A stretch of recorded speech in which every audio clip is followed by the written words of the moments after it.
Welcome to Shikenya TV. If you haven't subscribed to our channel, please subscribe. We don't take your support for granted. Without further ado, let us go to our topic today. We are discussing about the rights of domestic workers in Gulf countries. Yes, number one, recruitment. Recruitment. It is illegal to charge illegal recruitment fee to workers, whether prior to the or after the employment. This means that there is no any charges in recruitment to be a domestic worker in Gulf countries. So be aware of the agents who are asking for money for being domestic worker. Number two, passport. It is illegal for an employer to confiscate the passport. Alright, working condition. Number one, contract. The contract is modeled on the unified standard. Contracts mandated by MO must be signed in 4 copies. I hope you understand that is a self-explanatory, because the contract must be signed for 4 copies.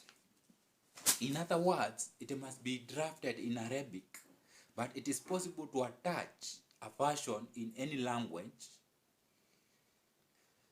knowing that the officially admitted version is Arabic one.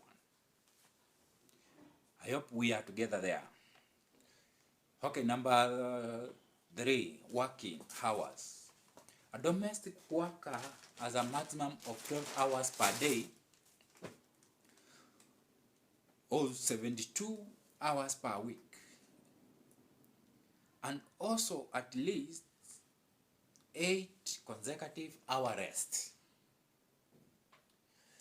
period. A rest period, a domestic worker is entitled a rest 1 day per week. Payments. Employers have to pay domestic workers on a monthly basis, not later than 10 days after the due date. A written receipt must be provided, so that it must show that is the agreement between the employer and the employee. And it's also good for future reference that you have been paid your dues and wages for that month. Annual leave. A domestic worker is entitled a 30 days and annual leave, which is per year. For instance, if your contract is for 2 years, then you are given a vacation of 2 months so that you can go back. Or if you, because every worker is entitled for 30 days annually. Other requirements.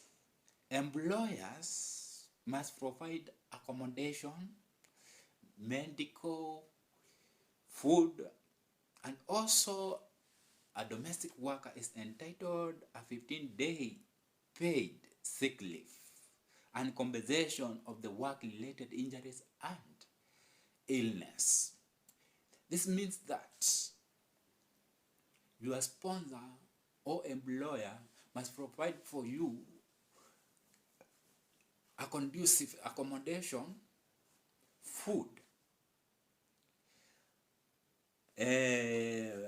also medical cover.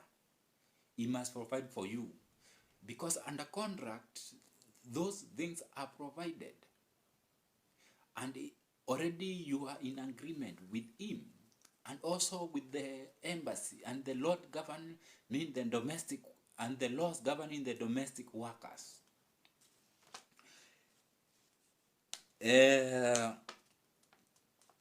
Okay, let's go to sponsorship. and changing of employers. With permission, a domestic worker can change the sponsorship anytime. Okay. Also, without permission, a domestic worker can terminate the contract if the employer violates his or her legal obligation.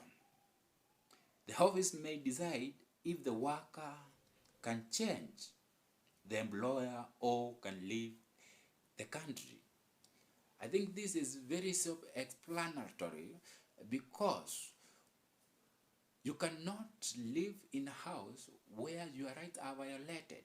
Let's say, for example, you are not given a conducive accommodation, sexual harassment, you cannot work without food. You may decide to terminate the contract. And your embassy or your office there can decide whether you can get another employer, which is a sponsor, or you can go back to your country.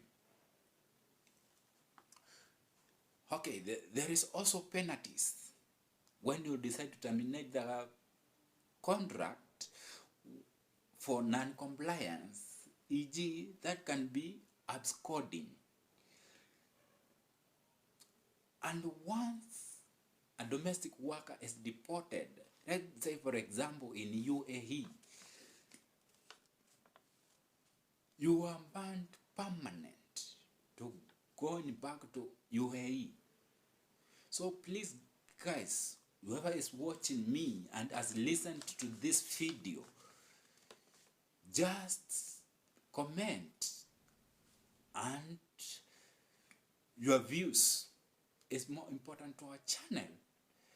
And if you have a story you want us to go through, or you want a story for that we can explain and educate more and give emphasis, please comment in our comment section. Guys, we don't take your subscription for granted. Please continue subscribing, continue watching our videos. It is educational videos, because in this generation, many have no listening ear. Okay guys, please subscribe. We don't take your subscription for granted. Bye bye. Please make sure you watch our next video. It will be more fire. We'll be discussing about how domestic workers are treated, how there are harassment, and how you can go about if your rights are violated.